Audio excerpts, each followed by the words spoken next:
Hey everyone, it's Jason. Welcome to Kamigami Battles Rise of the Old Ones. This is the newest of the series that kind of shifts the genre a bit. So if you're not familiar with the previous Kamigami videos, I will put a link in the description for the first video I did, which is Battles of the Nine Realms, which is the original core set. It explains the rules of how the game is played. Otherwise, we're going to kind of just dive into this, assuming if you're picking this up, hopefully you have an idea, but we'll do a brief run-through of it. The idea is what you're doing is you are playing as a god from one different pantheon or another. This one is going to focus on the old gods, the elder gods, the Cthulhu horrors, eldritch horror, stuff like that. And then the expansions that kind of tie in this will filter into that as well. As opposed to the previous ones, which did like Norse, Japanese, Asgardian, or I'd say Asgardian, but it'd be like Viking gods, Chinese gods, Hindu gods, stuff like that. So other different cultures around the world get celebrated. This is all heading towards like the old mythological Cthulhuism, Lovecraftian horrors. So yeah, this is pretty cool. So the game is going to play the exact same. It is a deck builder game. You're playing as one of your oversized god cards. You are trying to defeat your opponent by either reducing their life, that they start with 25 of down to 0, or with their life, or rather energy, which is represented by these fun little tokens some of mine popped out in the box.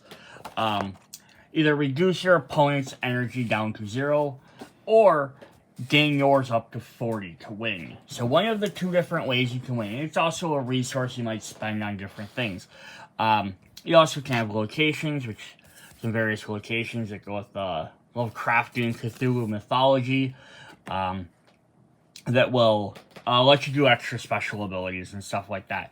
Other than that, you're gaining various other like warriors and disciples to try and play through the game. So each game will have 3 sets of disciples, disciple level 1, 2, and 3.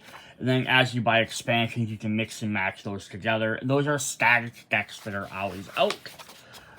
So they will always be in play, so anyone can buy them. Then the rest of the warrior cards will all be shuffled out and played on a board 6 at a time. There will always be 6 available, so you have stacks of decks you can purchase from, so everyone buys from the same thing. And then being a deck builder game, as you play through the game, you're going to each purchase different cards to maybe work with your current god or your location. In this game, they're called temples, to try and find your own strategy to win.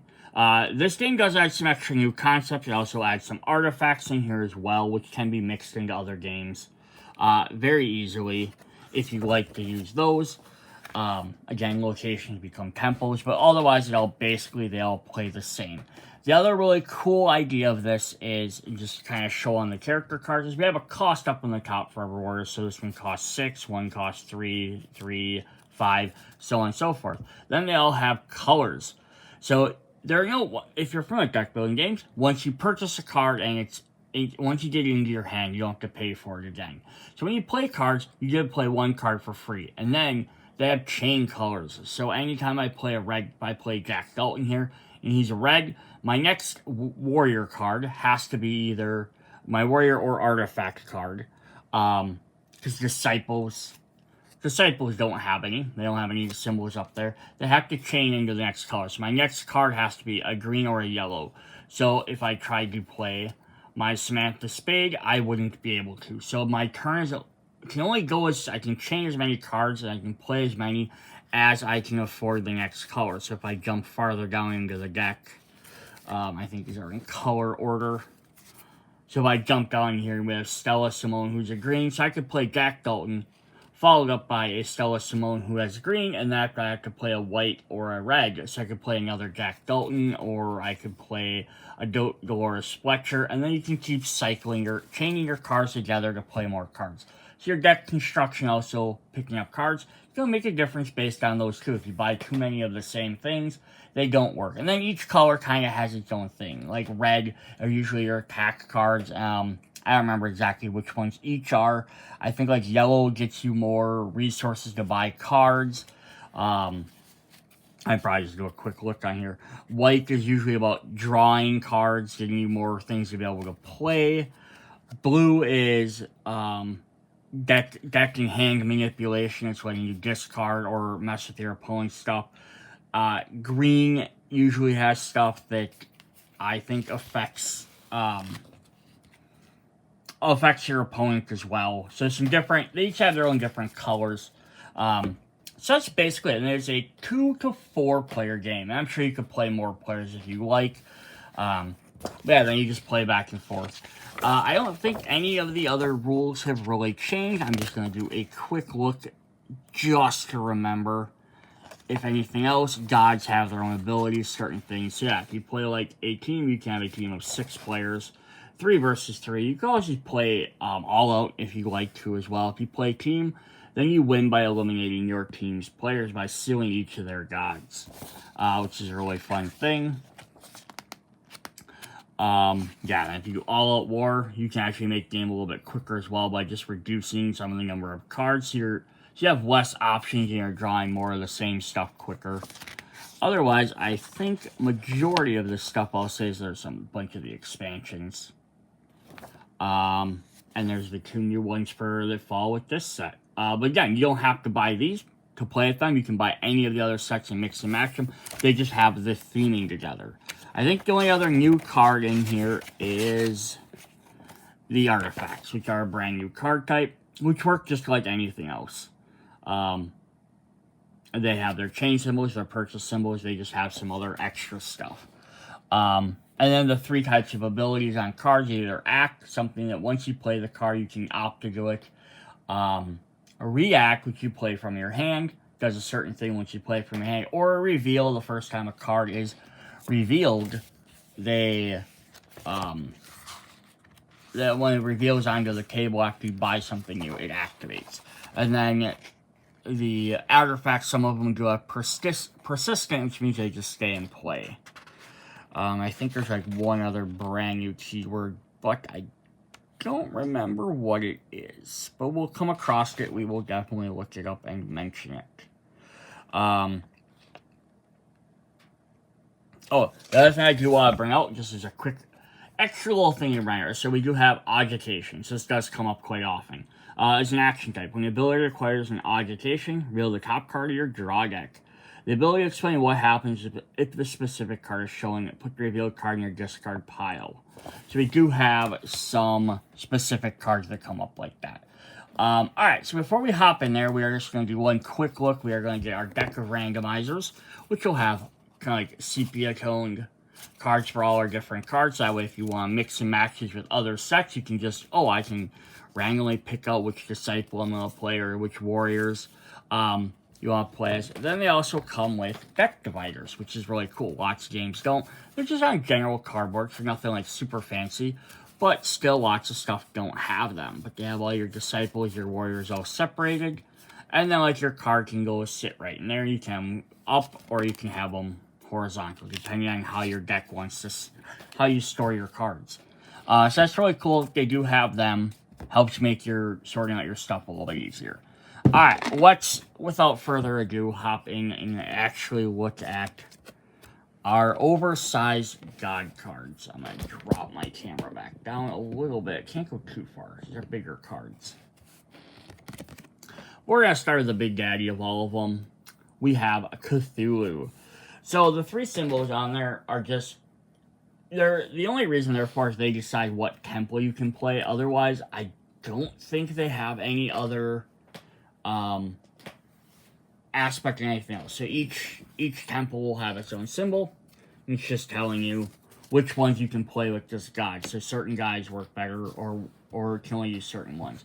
And then the bottom corner is showing the Pantheon. All the other ones are fairly easy to figure out. The Elder Gods, they have different symbols for each different set. 2 in this, 1 in each of the different expansions. But they're not really like easy to tell what they are. So some are technically elder things, some are older gods, some are elder gods. But some of these mythology characters fall into sometimes multiple groups. It's hard to really say for sure. So we're not going to pay too much. It's just kind of more of like a team thing. Alright, so we have act. To play a warrior in your current chain ignoring color requirements, you may perform the act on that warrior. Well, that's cool. So once per turn, you can just ignore the chain effect. React. Banish a warrior from your hand. Prevent all lost energy to Cthulhu from the current attack. Ooh, so you did eliminate a warrior. Get rid of a card. So basically, you can play them for free or you can banish them. And banish them puts them into the exile zone, also called the Netherworld. So you have your deck, your discard pile, and then you'll have the Netherworld, which is like a remove from play zone. Alright. And I'm gonna hopefully I don't butcher all these names, but we have Achla Nacha. She's like I believe she's a spidery themed god. Act, discard one warrior from your hand, remove one energy from one god or location. Oh, so basically it's damage. That's pretty cool. React, discard a card from your hand, +2 defense. You may activate this ability only once per attack.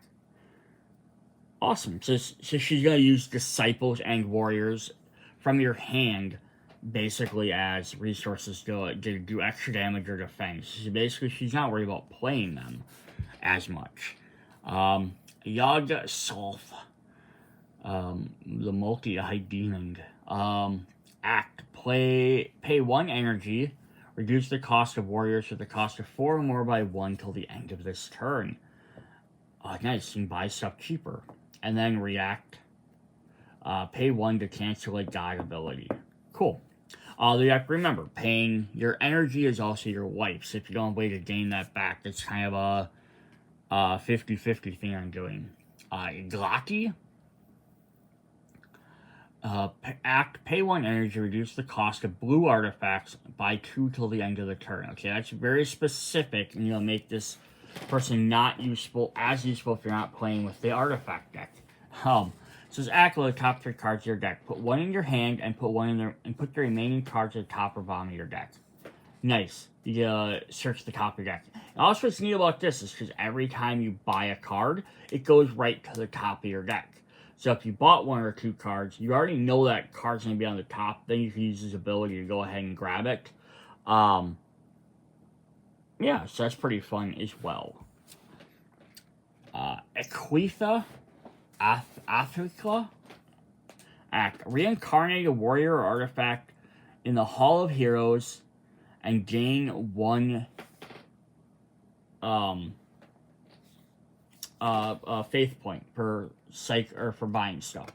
Sorry, I was trying to remember if I've ever seen reincarnate. The card is reincarnated. Card is placed back into the pile where it originated. Warrior deck for the warriors, artifact deck for the artifacts, or the corresponding disciples back. If the cards return to the warrior deck or artifact deck, the deck is immediately shuffled. Okay, so that's cool. So basically, if there's the 6 cards out there, the 3 artifacts, you can put them back in the deck, reshuffle them, then you're going to draw a new card. You might draw the same card, but you might draw a new one. If you draw a card that's already out, it just goes on that stack and you keep drawing until you find a new one. So it's a way to kind of recycle your main deck, or if there's only 1 card in the stack, pull it away from somebody else. And then banish a warrior disciple from your hand to gain 3 faith. So cool. So this is a way for you to keep recycling stuff around. Just gain extra faith so you can buy better cards and bigger cards. Reshuffle, gain 1, and then find a better card, higher cost card to play. Reshuffle a 2 back out of the deck to draw a 5 or a 6 maybe. Alright, the last one of this team symbol down here is Sagathua. Saguthia? I'm not sure. Act, pay 1 faith. Look at the top 3 cards of any draw deck. Discard 1, put the rest back in any order. Banish 1 warrior or disciple from your hand. Take the warrior at the same cost from the Hall of Heroes and put it into your discard pile. Ooh. That's kind of a fun way to recycle guys around. Say you could buy a card and you could get rid of something else. So I decided I want this one instead. Alright, for the next team, which has a little circle, which I think these are I think the other ones are elder things. I think these are elder gods. We have Nodens, who has act, pay 1 energy, banish 1 warrior at the cost of 3 or less from any player's discard pile. And act, pay 2, energy, take one warrior disciple from the netherworld and put it into your discard pile. Okay, so his abilities work in conjunction. So basically, you pay 1 to get rid of somebody else's stuff, makes them lose things, and then you can pay 2 to basically steal that card. That's cool. Eyes Amongst the Stars. Act, banish 1 warrior from your hand to gain 2 energy. And then act, pay 1 energy to the opponent's hand. If they have 4 more cards in their hand, they must discard a card of your choice. Neat. Neat way to get rid of stuff. Azathoth. Reincarnate 1 warrior from your hand and take 1 warrior from the Hall of Heroes at the same cost or less and put it in your discard pile. Neat. So you can get rid of 1, but then you also get another 1 in your hand. And then she has a react ability. Pay 1 energy during an attack. The attacker must discard 1 warrior from their hand, or you may change the card to any god, including the attacker's god. That's fun. Narla was gonna mess me up because that was Hotep is the end. So it's Narla Hotep. The Bloody Tongues. This is a specific version. So this is one thing that the Lovecraftian gods did. They got rid of the sub-names because there's only one version of them. Where all the other gods, most of the other gods in the other expansions, all have a subtype. My guess is because they thought maybe at some time in the future they might reprint an alternate version of them. It's a possibility. So you have Act. Pay 1 energy, remove 1 energy from each other god. Nice. It just hit everybody. And react. If your god or location reduced to 0, banish 1 warrior in your hand, reduce your god or location to 1 energy instead. Ooh, so as long as you have a warrior in your hand, you can keep your other stuff alive. That's pretty fun. Shub Niggurath. This is actually one with many eyes. And so her eyes and her hair and stuff. That's pretty crazy. I love the artwork. Act 2, banish 2 disciples. Reveal the top card of the warrior deck, which costs a 4 or less. Put it in your hand, if not, banish it. And act, gain 1 faith for each green warrior played discard. So that's the second card we had specified a color. And then finally we have North Edict. Act, reincarnate an artifact from your hand to gain 1 energy. React, pay 2 energy to banish a warrior from just attack your god or location. Ooh, so it's going to penalize them for attacking you. Alright, so that's really fun. We got a bunch of really cool cards. A lot of banish effects. And I think because the warriors in this deck are going to have a lot of ways to interact with that netherworld, I believe that's the theming of this. But it does give you a different play space versus some of the other sets. So alright, we're going to go ahead and look at these. So we have Riley, one of the famous cities from this. React, when your warrior disciple is banished, gain 1 energy hero. You may activate this ability once per turn, and then act. Pay 1 energy from here to draw 1 warrior from your discard pile at the cost of 3 or less. So this is fun, because you have a lot of cards that banish stuff, so this could work really well with this. So basically you can do is every time you banish a guy, this is getting more puff, or starts with 5 life, or 5 energy, you keep paying it from here to draw 1 from your discard pile at the cost of 3 less. And you can basically play a bunch of little minions. The Nameless City. Is that the sign in yellow there? React. When your god gains energy, gain 1 here. You may activate this ability once per turn. Pay 1 from here. Reduce the cost of yellow warriors and artifacts by 1 till the end of this turn. So this is also fun. I like that lots of times these locations, or temples in this case, I think they're called, they have one ability that kind of feeds the other one. So you have one that's paying, so they have a way for you to keep gaining energy. Severing Valley.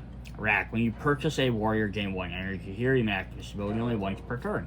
Pay 2 from here, add 2 energy to your god. So this is going to be great if your god has life-paying abilities. But again, your symbol up here has to match it. So like this one would work with Shub Niggurath. But it would not work with North Edict because she doesn't. So here it says paying 2 down here, but she's not gonna have a way to be able to do that because she doesn't work with it. So it's kind of also a neat little aspect. Innsmouth. Rack, when your god loses energy, gain 1 energy. Here, you may activate this ability once per turn. So it's only once per turn on almost all of these, so it's not like abusive. And then usually the pay ability is 2, so every other turn you can pay for it for free, essentially. Pay 2 from here. For this turn, blue creatures gain the attack 2. Cool, so all your blue creatures can attack as well. Blue, water, I think that's the idea there. King Yang. React, when you play a defense, gain 1 energy. Here, you may activate this ability once per turn. Pay 1 energy. Add 1 to play a persistent artifact. So that'll be specific artifacts you can get. And this is so a couple of the characters in here, or gods in here, mention artifacts. This also mentioned artifacts, so buying the 2 expansions are just going to make that more flavorful. And then finally we have Dunwich. Dunwich, React. When you purchase a disciple, gain energy. Here, you may activate this ability once per turn. Pay 2 energy from here using react ability on the next artifact you play twice. So kind of cool. They're definitely neat.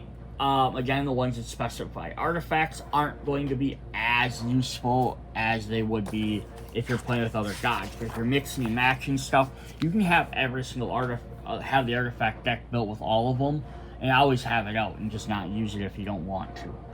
Alright, we're going to jump into our disciples. So we have Disciple level 1, we have 48 of the cultists. So I'm going to now drop this back down a little bit. So these are the simple ones. You do start with some of these guys in your hand. I'm trying to remember. I think you start with 6.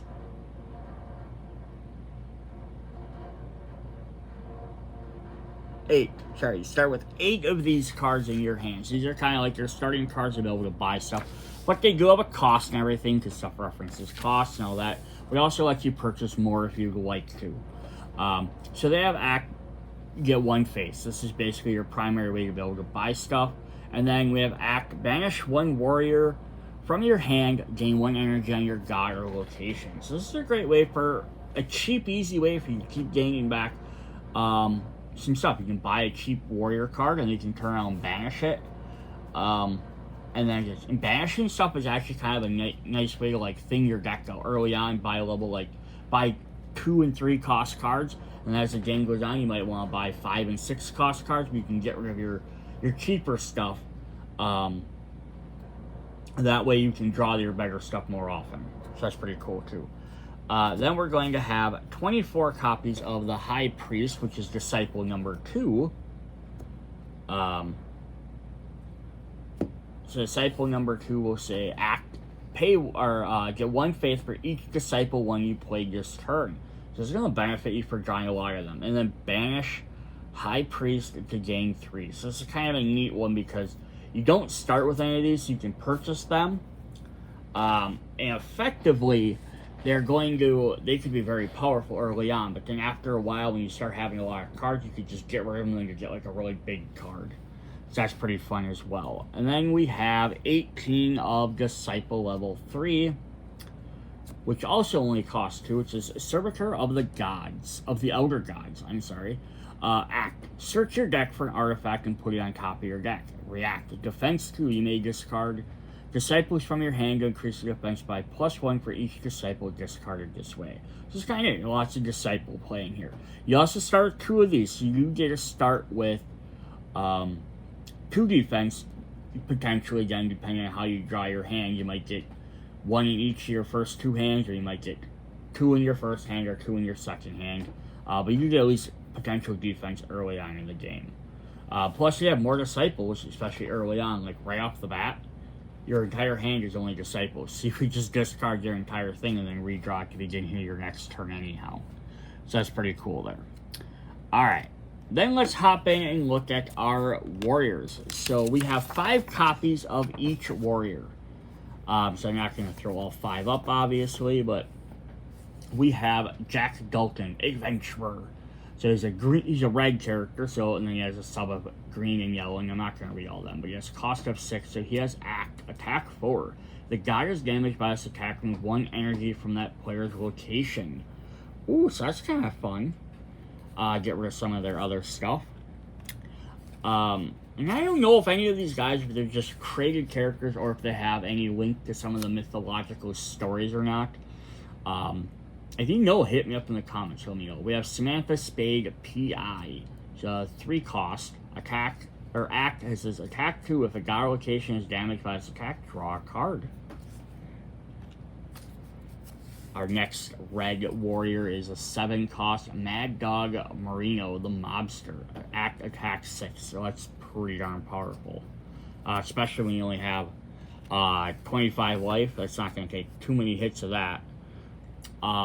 Officer Sadie Smith, 3 cost warrior. Act attack 2. If a god location is damaged by its attack, draw 1 card. React defense 2. So also get a defender there, so it's pretty fun.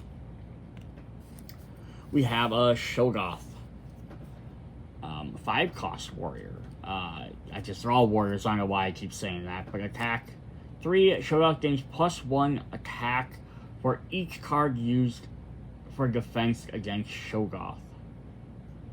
Interesting. So it's going to attack for 3. So if someone played a defender, such as Sadie, and defended it for 2, so they only take 1 damage. Normally 3 minus 2 is 1. They gain an extra attack, so you still gain 2. So to be able to block this, you have to play 5 cards. Like if they only had defense at 2, like, interesting. You could probably get away with it with the Disciple though. Defense 2, because again it would knock it down to 1. Then you play 1. So bring it up to 3. So 3 attack. Should be up to 4, so you block 2. But you make discard Disciples to up your defense. So that's a great way to block it because you're not playing them extra cards. But if you play one of those plus the other one, that's 4. But now we have 5 attacks. You have to play another +2 to get 6, and it would equal up to 6. You have to play 3 cards to block this completely. So that's pretty cool. We have a Chthonian. It's a 5 cost reveal. So remove 1 energy from the current player's god. So how this works is anytime someone buys a card from the main play area, you'll flip over the top card. If this card activates, the player whose current turn it is will automatically lose 1.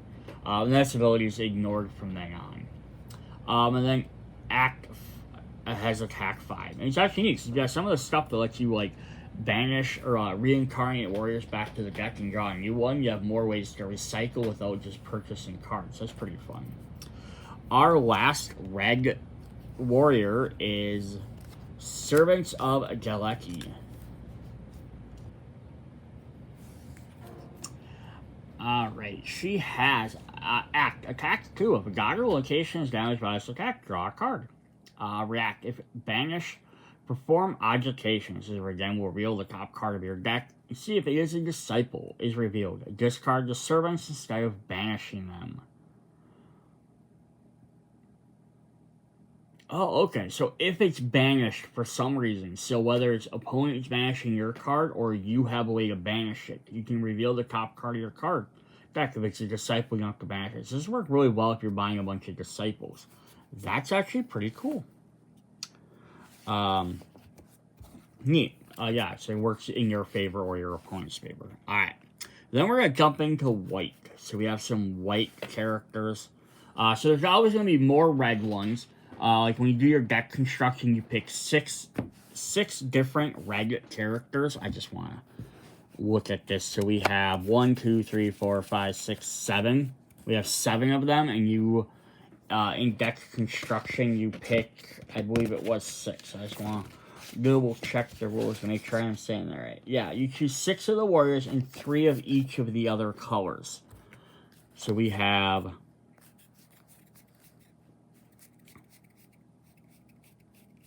I think we have 3 of each. It's basically the correct deck. Just get 1 extra red character, because right, we had 7. 1, 2, 3, 4, 5, 6, 7. Yeah, so you pick 6 of these. Basically, you take 1 out. And then you can also play the quicker mode where you play with 4. But yeah, and then if you're mixing and matching, that's how you do it. So it's kind of neat. So we have Dolores Fletcher, the head librarian. She's holding a Necronomicon. I wonder if Fletcher is a callback to Murder, She Wrote. you know, if that's where they got that. So she's 3 cost. She has act to draw a card. Read the top 3 cards of any player's deck and put them any number of them on the bottom of their deck in any order. Put the remaining cards on top of their deck in any order. Ooh, so that's fun, especially because then someone buys cards, they go right to the top of their deck, and then they're going to draw them right at the end of their turn. So they're not going to have any idea. But the fact is, then you can see what's coming up next, which is kind of cool. You can kind of mess up potentially their next turn. Alright, then we have Professor Paula Pierce, who's a 6 cost. It says act to draw 2 cards. You can see that white here is letting you, the moon color, I guess, would be let you draw cards. With the top 2 cards of the artifact deck, you may purchase one immediately. Put the remaining cards on the bottom of the artifact deck in any order. So deck manipulation. And then we have Elder Things. These are our 3 whites, which is a 4 cost. Act, discard any number of cards from your hand. Draw 1 card for each card discarded this way. So recycling your hand. And then react with a defensive 2. We're going to head into yellow, which is Father James O'Brien. Definitely looks like a Trigun character. So 4 costs, react. Defense 2, if the attacking card has attack 3 or more, banish the attacking card at the beginning of the discard phase. And act, gain 2 faith. So this is kind of cool. This is going to give us some defense and some ability to play new cards. We have Miss Anna Stewart, 3 cost. Add 1 energy to any location in play. Reduce the cost of all artifacts you purchase this turn by 1. So instead of giving us just more faith, it's giving us energy to use your locations, or it's making your cards cheaper. So it's essentially the same thing as giving us more ways to play cards. And then we have Dimension Shambler, 4 cost. Ooh, that's pretty freaky. Add 1 energy to any god, and take 1 artifact from your discard pile and add it to your hand. So if you have one of the gods that is spending a lot of your energy, this would be a card you're definitely going to want. Same thing if you want to be able to play your location abilities quicker, you might pick up some of the other ones. Then we're going to head into blue, which is Marie Mark, the Thief, 3 cost. Put an artifact from any discard pile into your discard pile. Nice. Make other people pay for it, and then you just steal it. Choose 1 player to discard 1 random card they have from their hand if they have 4 or more cards in their hand. Nice. Nice discarding. Well, it's not it is a random card. Oh, that sucks. Deep Ones. For 2 costs. Take 1 artifact from your discard pile and place it on top of your deck. Or reincarnate all artifacts in the Hall of Heroes. Ooh, it's basically artifact reshuffle. So that's pretty fun. Again, this would be one really great in artifact. The more artifacts you have, the more interesting this would get. Otherwise, that might not be as useful in other games. G.G. Lamore, 4 cost. Take 1 disciple from your discard pile, place it on top of your deck. And then when your opponent attacks your god, you may redirect the attack to another god. This may target the attacker. Cool. So yeah, blue right here looks like it has lots of kind of deck manipulation. Yellow lets you draw or gain extra resources. Red was attacking. White was I already forgot what white is. White was drawing cards. Blue is kind of like deck manipulation. Then the last color we have is green, which we have the Dark Young, who is freaky there. 3 costs. Reveal. Remove 1 energy from any god of current player's choice. And then act. Take 1 card from your discard pile and place it on top of your deck. Interesting. This could be helpful again for drawing stuff later on. Stella Simone, who is our witch. Who has reshuffle your discard pile into your deck and draw 1 card. Choose any player, then must discard the top 3 cards of their deck. So, am I missing something? Maybe we got 1 extra. Alright, yes, we only get 2 green. I guess that's why we had the extra red, so it kind of evens it back out. Alright, so Stella Simone says, reshuffle your discard pile into your deck and draw a card.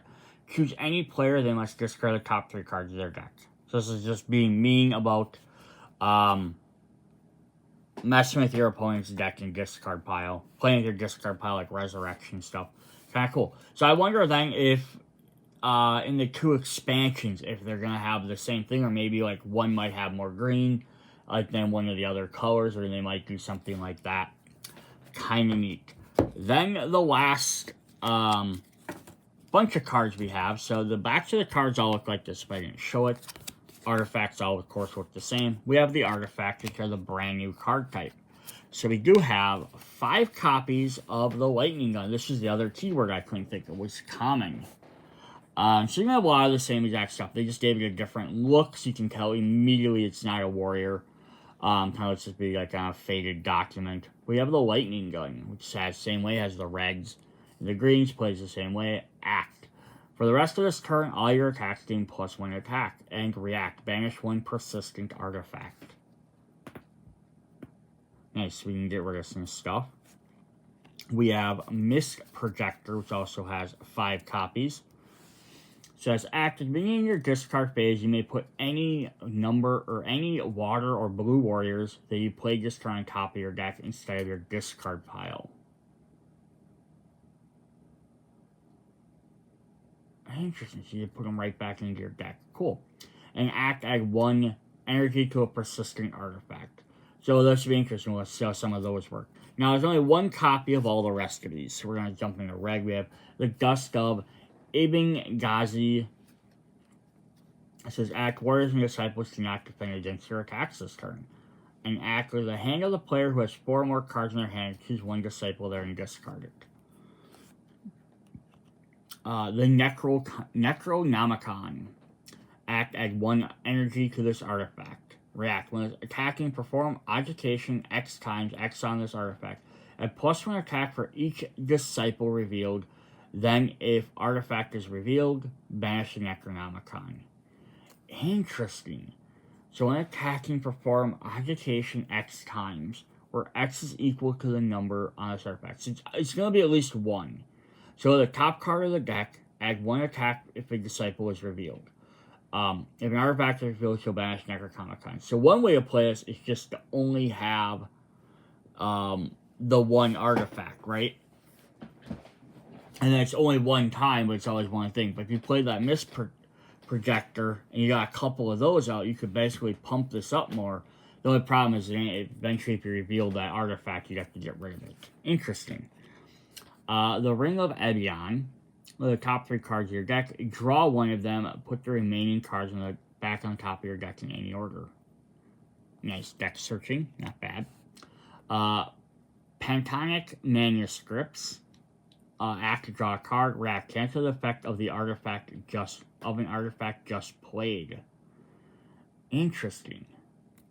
So someone plays an artifact, you can play this to cancel it. Nice. Alizred's Lamp. Pay 1 energy from your god. Add 1 energy to your location. If your location has been destroyed, turn it over before adding the 1. Ooh, location regeneration. So you can bring it back. That's fun. Shining Trapezohedron. Trapezoidhedron. Act. You may load the top 3 cards from any deck, put 1 of those cards at the bottom of the deck. Put the remaining cards back in any order. Act, gain 1 energy on your god. Nice. Revelations of Galati. Banish 1 warrior disciple used for defense this turn, and react. Whenever a warrior is banished, prevent that warrior from being banished. Neat. You can't use both react abilities. The Green Stone Idol. Persistent. So act, discard 1 disciple from your hand to add 1 energy to this artifact. Act. Banish this artifact, remove a number of energy from any god equal to the number on this artifact. Oh, so cool. Just let that stay out, and someone's hopefully going to try and get rid of it. Black Stone. Persistent. Act. Add 1 energy to this artifact. Banish this artifact. Choose 1 warrior from the netherworld whose cost is equal to the energy This artifact and place it on top of your deck. So far, that's the only card we've had. We have a lot of banishing effects. It's the only one that's let us bring something back from being banished. And then our last card is the Unis Bleaching Cooling. Persistent, pay 1 faith, add 1 energy to this artifact. React, remove 1 energy from this artifact to gain 1 faith. Interesting. So basically what you can do is you're storing up faith on here, more or less, is what you're doing. It's kind of a gamble if someone has a way to get rid of artifacts, but it's also a way of like, oh, I want to buy a 6-cost card, but I only have 2 energy right now. On this turn, like, left over, it's all I can play. Spend it on here instead of buying a 2-cost card. And you can keep doing that, and then eventually you have enough to pay for some big abilities. I don't think, or very rarely, not that I can recall, I've seen warriors with abilities that make you pay faith. There probably are a few, but I think very far in between. And same with gods and locations don't often have abilities to do that. Alright, that is what we have for the Kamigami Battles Rise of the Old Ones base game. So yeah, definitely come back and check out the next video where we'll go over the other two. We'll do them both in one video since they're about the same length.